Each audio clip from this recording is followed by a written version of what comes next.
Hey everyone, I've been seeing a lot of buzz around the ZOTAC Gaming GeForce RTX 4080 Super Trinity Black Edition lately, and honestly, it's not hard to see why. If you're building or upgrading a high-end gaming rig and want something that can handle 4K, ray tracing, and future-proof specs without breaking the bank compared to some of the other top-tier cards, this might be the one worth checking out. Link is in the description if you want to check the product details on Amazon. So, what makes this card stand out? First off, it's built on NVIDIA's Ada Lovelace architecture, which means you're getting some serious performance gains right out of the box. The boost clock hits 2550 MHz, and with 16 GB of GDDR6X memory on a 256-bit bus running at 23 gigabits per second, it's ready to crush demanding games like Cyberpunk 2077 with ray tracing turned up. I've been running it in my own rig for a few weeks now, and even in titles like Alan Wake 2 and Starfield, the frame rates stay smooth without needing to dial settings down too much. DLSS 3 support is a big deal too. If you're not familiar, DLSS uses AI to upscale lower resolution frames in real time, giving you better performance without sacrificing visual quality.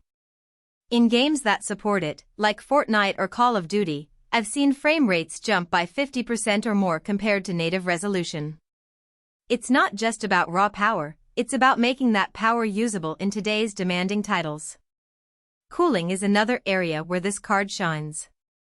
ZOTAC's IceStorm 2.0 cooling system uses 390mm fans paired with a vapor chamber to keep temps in check.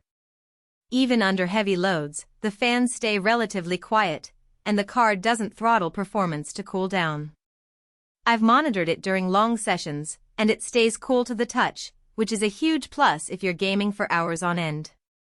RGB lighting is always a fun bonus, and the Spectra RGB on this card lets you customize the look of your build.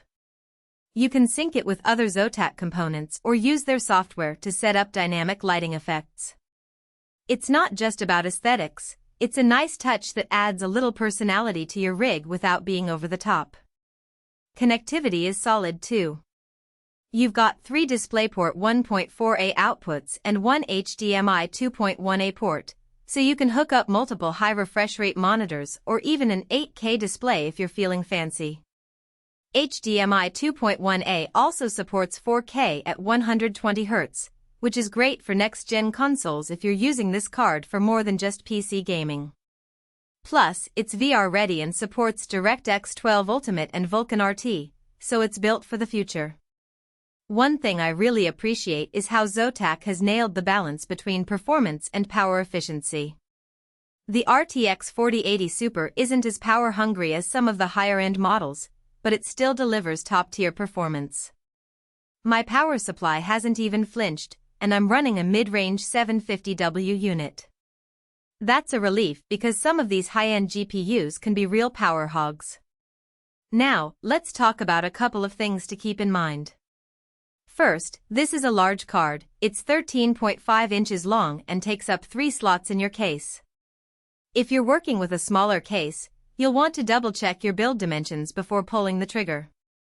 I almost made that mistake myself, but thankfully, I had enough room. Second, while the cooling is excellent, the fans can get a bit loud under extreme loads.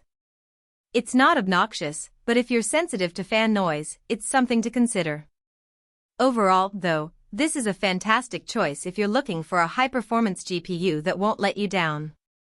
Whether you're gaming, streaming, or doing some light content creation, the RTX 4080 Super handles it all with ease. The price point is competitive for what you're getting, and the features like DLSS 3 and 8K readiness make it a solid investment for the future. If you're in the market for a new graphics card and want something that can keep up with modern games without needing to upgrade again anytime soon, this might be the one. The link is below if you want to take a closer look. Thanks for watching, and I'll see you in the next one.